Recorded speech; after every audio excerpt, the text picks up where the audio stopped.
Blindspot, Episode 5, Split the Law.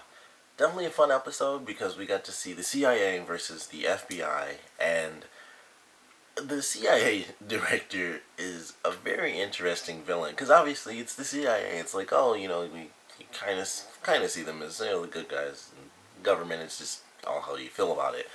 But in this episode, we get him in the forefront as a villain, and it was very interesting. I thought it was really fun because we get the first part of the episode where it's this bank heist, and it's like, all right, they go through this. It's like they switch some things out. Stuff is really weird. We get a guy in the beginning of the episode gets kidnapped in a taxi, so that was weird. And gas is filled in the back of the taxi, so crazy stuff is happening for sure.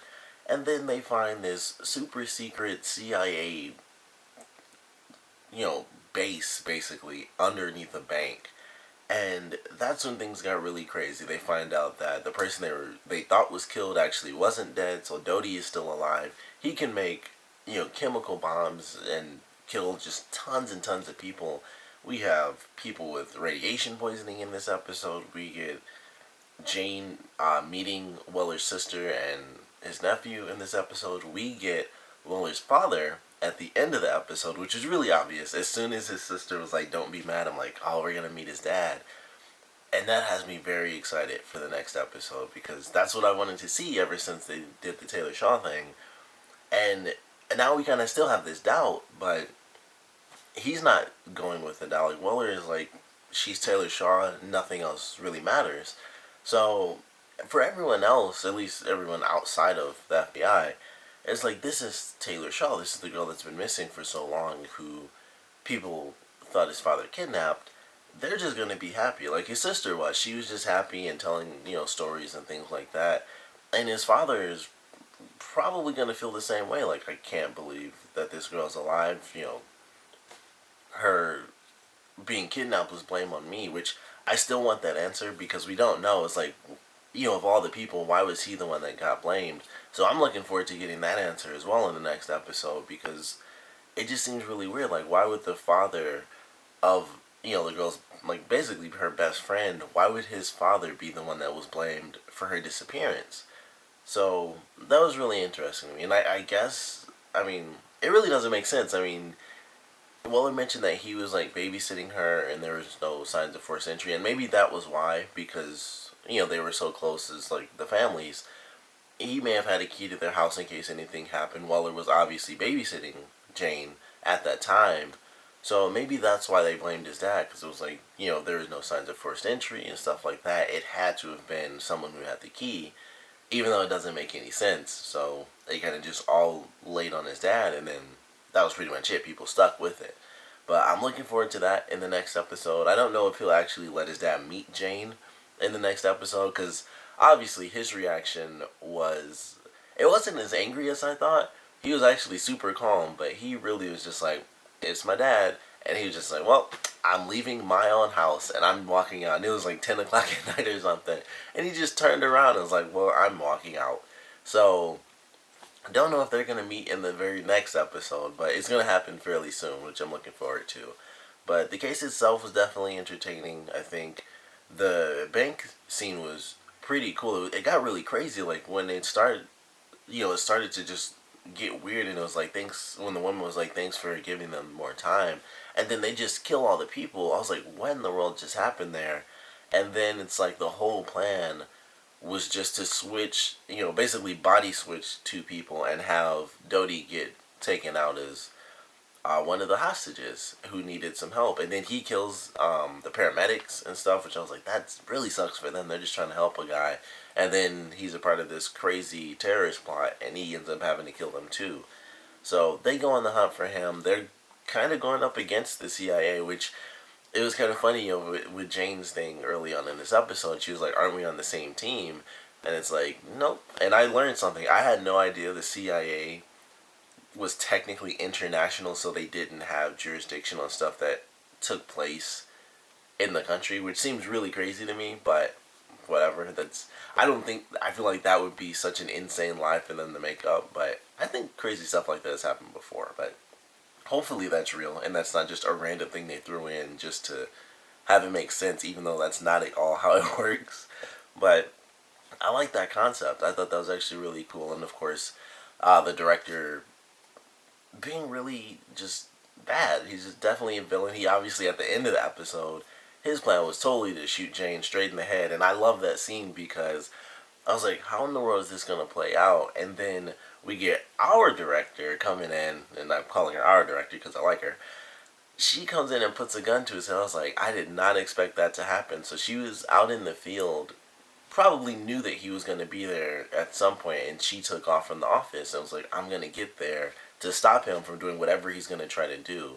So that was a cool scene. And then their little crazy, like, 8-way standoff or something. I don't know how many people were involved in that. But they have the standoff because he wants Dodie, and she's like, well, F you. And then, boom, guns are drawn on everybody. So that was a cool little thing. They pan the camera around like 8 different times and stuff. But that was a nice little shot. I thought that was pretty interesting. And they have this back and forth, and she has to give up Dodie because she doesn't want to give up Jane. Because with Dodie, it's like, okay, they're going to do something bad to him. But with Jane, she knows he would kill her. So she had to kind of choose the lesser of two issues, and that's what she did. And she made the right choice because that guy could live, but Jane would not. There was no possibility at all. He would have been like, whoop, something happened, and she fell out of a building or something crazy. He would have killed her for sure. So that was pretty good. She did protect Jane, and it was to help keep a woman alive compared to getting some answers and stuff about a terrorist organization, which still would have been handled a bit by the CIA. So that was pretty good. I thought that was nice at the end there. And then throughout this episode, we had some very interesting flashes from Jane because she was having actual memories. And it seemed like the place that, I believe it was the Echo team, the team that actually found like the abandoned location, that was the place where Jane was apparently taken when she was younger. And there were all these kids there. Like, they kept showing the one kid that had like a long scar. I believe it was a boy. I don't really know because it was such quick flashes. But, the kid had a scar across the eye and stuff like that. So we got these interesting glimpses, and I don't really know what that means. She's remembering a little bit, but not enough, obviously, to help. But that is a huge step. I mean, I thought it was, of course, just her and maybe the guy that died a couple episodes ago, but it's more than that. It was a bunch of kids that were taken, and it was almost like this crazy child slavery ring, which it could be. It could have been that simple to start, and then somehow things just catapulted into her somehow getting like, SEAL training and, all these crazy agent, secret agent skills, and then tattooed up and memory loss. So it obviously catapulted, or maybe that was the plan. Like, I don't know. It could have been simple to start with, or it could have been crazy from the very beginning, and they were basically experimenting to see like which kid can grow up to be like the strongest and stuff like that. So I don't know, but it was good to see her have these flashes. She's remembering little bits and pieces here and there, getting just a little bit more detail and definitely more emotion out of her character, which is nice. And that's definitely enjoyable to see. And we got some very interesting stuff with Reed and Zapata in this episode. Initially, I love their banter in the beginning when they were in the locker room. That was one of my favorite scenes because it was just really funny and genuine, and it was just like them talking.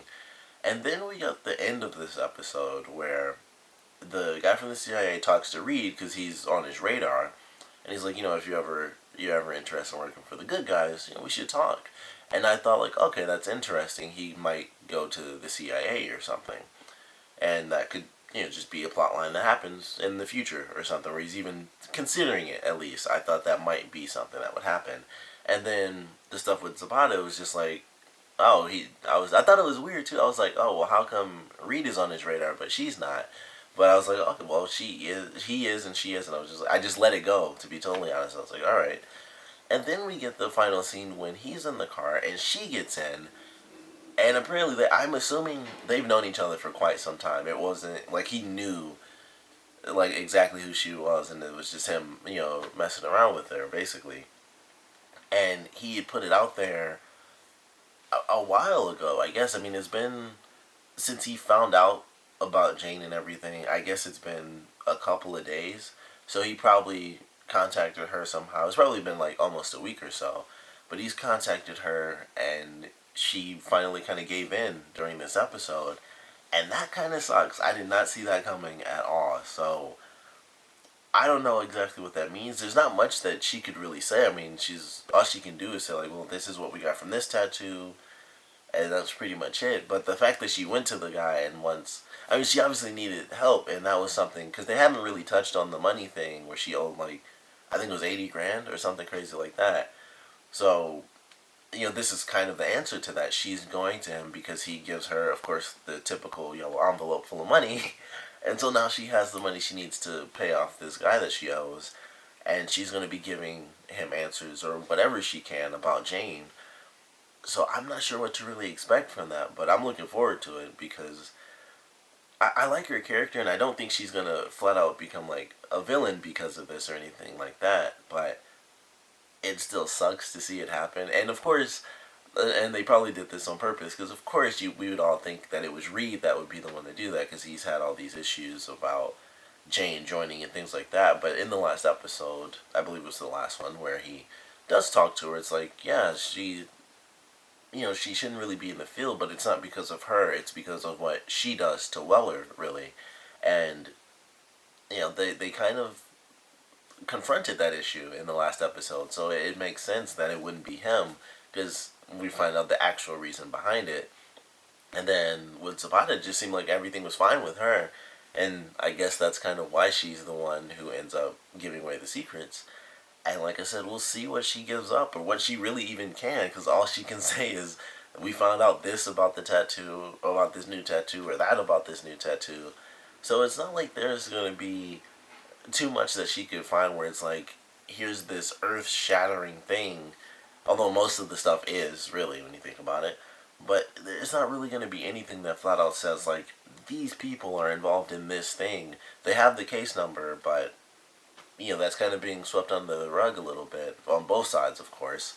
So, I don't know what else she could really be giving the guy outside of, this is who, the Taylor Shaw thing is really the biggest piece of info that he could possibly have. And I'm wondering if the rest of the team knows about the second DNA test from the molars, because Weller got called into the office because even his boss had to find out from their scientist because he didn't say anything.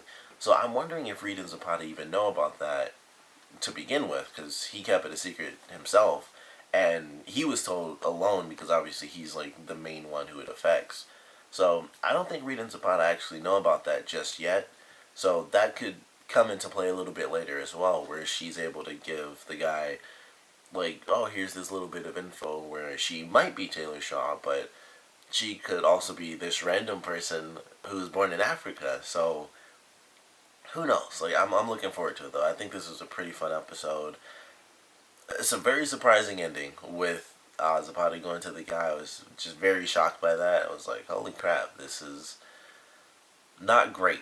So it's exciting, but doesn't make me happy because I like her character, and it of course makes me like her a lot less because she went to the guy I'd certainly classify as our main villain at this point, which we don't have anybody else, so we kind of, all attention is on him as like our main villain for the series at this point at least.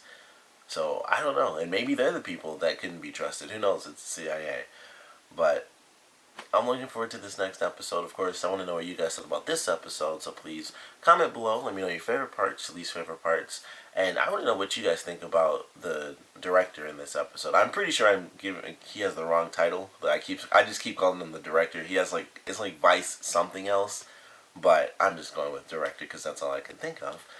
But what do you guys think of him now? Because we had him, of course, he was the guy who was like, we should kill her and this like that, so I didn't like him to begin with because he was just gung-ho about killing off Jane because he was scared.